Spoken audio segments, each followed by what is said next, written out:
Shalom bien-aimés, soyez bénis dans le nom glorieux de notre Seigneur Jésus-Christ. Avant de commencer ce moment, je vais adresser une petite prière pour remettre cette petite exhortation dans le nom de Jésus-Christ.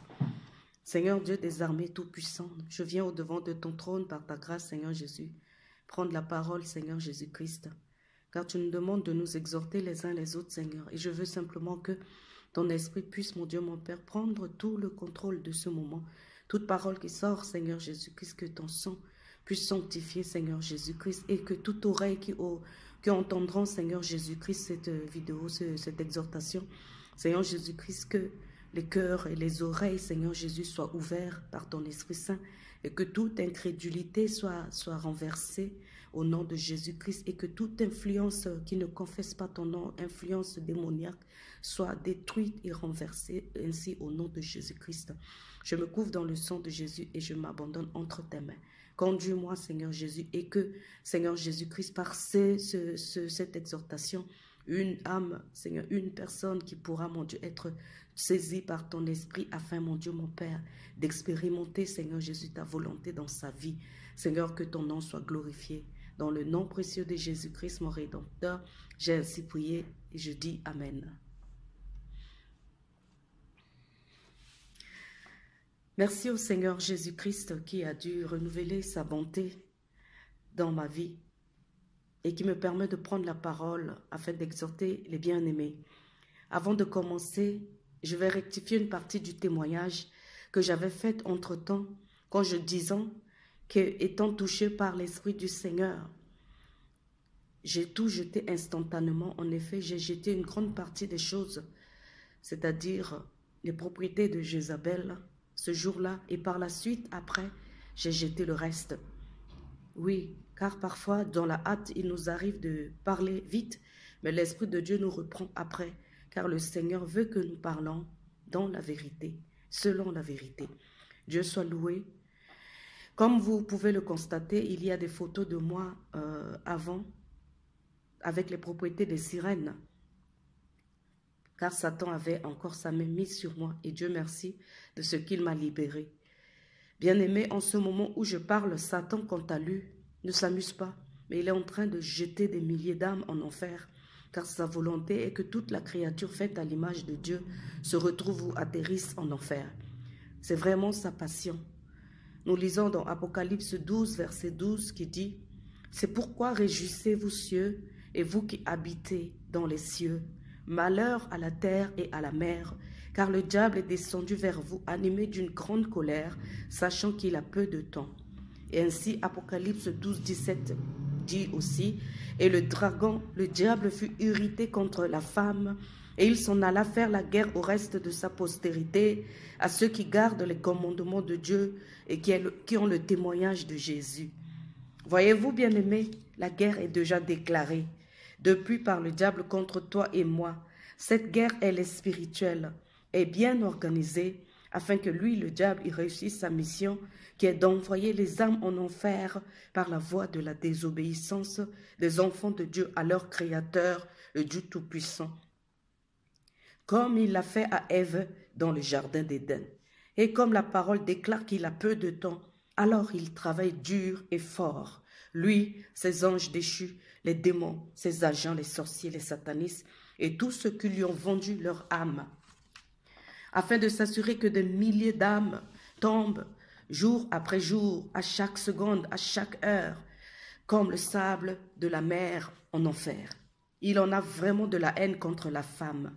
Et il a trouvé beaucoup de stratégies pour influencer la femme, chrétienne ou païenne, à pécher contre son Dieu.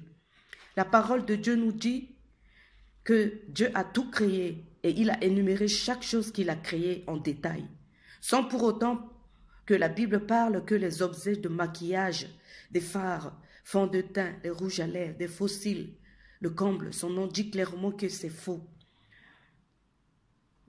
Le faux ongle, Dieu qui condamne la fausseté. Mais toi, son enfant, tu te permets de mettre cela. Tu es dans le faux. Ne vois-tu pas? Tu es dans le faux. La particularité de ton père, en aucun cas, c'est la fausseté et il condamne la fausseté. Tu penses que tu pourras voir ton Dieu dans cet état? Non, non, ma bien-aimée. Non, non. Sans oublier les faux cheveux, les extensions, les tissages, les mèches, les perruques, les produits décapants pour la peau. Dieu t'a créé noir et toi tu te mets ces produits sur ta peau afin d'embellir ta peau en te donnant une peau claire. Ce qui est une abomination devant Dieu, ce qui montre que tu voulais dire à Dieu, je voudrais être blanc, tu m'as créé noir. Alléluia. Personne ne peut contester avec son Créateur. Et j'en passe. Si Dieu n'a pas créé ces choses non citées quelque part dans la Bible, cela démontre que quelqu'un derrière ça, et c'est qui alors? Ah oui, c'est la pensée et la création de diable pour condamner l'homme, c'est-à-dire la femme, pour l'enfer. C'est contre la volonté du Père. Il a ainsi créé des choses indécentes comme des jupes. Les jupes, les femmes peuvent porter, mais quand c'est décente.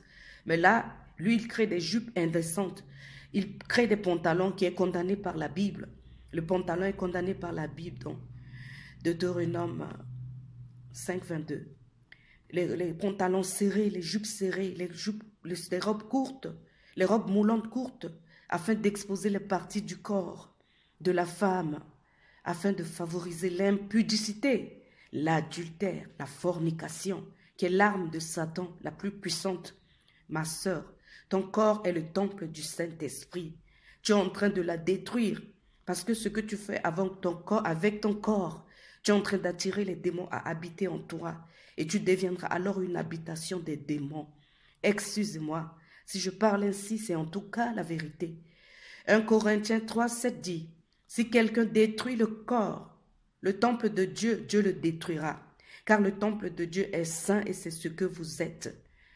Oui, je reprends. 1 Corinthiens 3, 7 dit, si quelqu'un détruit le temple de Dieu, Dieu le détruira, car le temple de Dieu est saint et c'est ce que vous êtes. Et 2 Corinthiens 6, 14 dit, ne vous mettez pas avec les infidèles sous un joug étranger, car quel rapport y a-t-il entre la justice et l'iniquité? Et qu'y a-t-il de commun entre la lumière et les ténèbres? Le make-up, le tissage, les mèches, les perruques, les crayons, les lentilles de contact, les produits pour teindre les cheveux, ce qui est aussi une abomination. Dieu te permet d'avoir de l'âge et avec cet âge, il permet que tu aies des cheveux blancs qui est une gloire de Dieu. Et toi, tu te permets de teindre tes cheveux. Tout ça, Dieu est contre cela.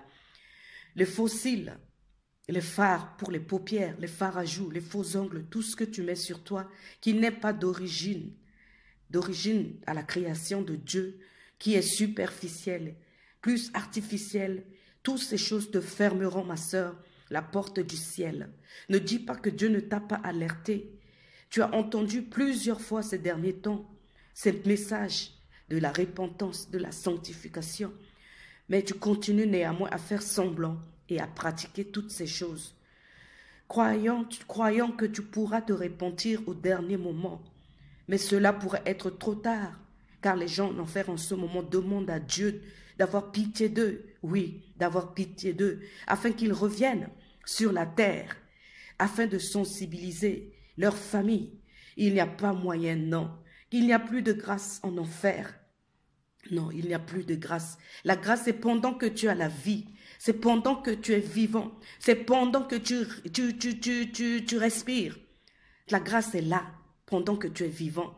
Car il est écrit que pour ceux qui vivent, il y a de l'espérance. Il y a de l'espoir pour toi, ma soeur. Tout n'est pas perdu. Moi aussi, j'étais dans ces choses.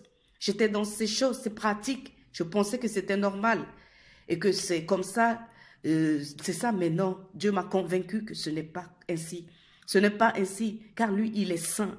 Et il ne veut pas que d'autres dieux se dressent devant ses yeux. Ces choses sont en abomination. C'est comme des petits dieux qui se dressent entre nous et lui. Merci, il m'a libéré. C'est pour cela que je prends aussi la parole, pour parler, pour que, comme un jour il m'a touché à travers une exhortation de quelqu'un, c'est que cela puisse aussi toucher un frère, toucher une sœur surtout, pour qu'il puisse revenir en arrière. Amen. Pour faire la volonté de Dieu, afin de sauver son âme. Hébreux 9, 27, il est écrit, « Et comme il est réservé aux hommes de mourir une seule fois, après quoi vient le jugement. » Oui, vient le jugement. Tu peux faire quelque chose, maintenant tu peux, mais après ça sera trop tard. Les pantalons, les jupes coupes serrées, les robes moulantes, les leggings exposant toutes tes formes, vêtements dénudés, tout cela te fermeront la porte du ciel. 1 Timothée 2, 9, 10 dit, « Je veux aussi que les femmes vêtues d'une manière décente avec pudeur et modestie ne se parent ni de tresses, ni d'or, ni de perles, ni d'habits somptueux, mais qu'elles se parent de bonnes œuvres, comme il convient à des femmes qui font profession de servir Dieu. Sans oublier que tu dois veiller sur ta vie spirituelle. Tu veilleras sur ton cœur. Tu veilles sur tes pensées. Tu abandonnes la jalousie, l'orgueil, les calomnies, le mensonge, l'hypocrisie, la convoitise, les envies, car l'ennemi, ces deux éléments, l'ennemi utilise beaucoup pour la convoitise et l'envie, c'est des éléments que le diable utilise beaucoup pour faire partir beaucoup d'âmes en enfer. Sors de la cupidité, l'égoïsme. Arrête l'amitié avec les âmes qui te font toujours plonger dans le péché, de mauvaises fréquentations, les bars, les boîtes de nuit, aller chez les féticheurs. Oui, c'est Satan qui est après ton âme. Revois ta vie, mon frère. Revois ta vie, ma soeur. Choisis de vivre une vie de sainteté. Répands-toi. Tu préserveras ainsi ton âme. Jésus-Christ a fait sa part. Oh, il a accepté la souffrance. Il est allé jusqu'au bout. Il a tout donné. Pour toi et moi, ne bafouons pas cette grâce et ce grand salut qu'il nous a donné. Oui, 1 Pierre 1, 15 dit, « Puisque celui qui est saint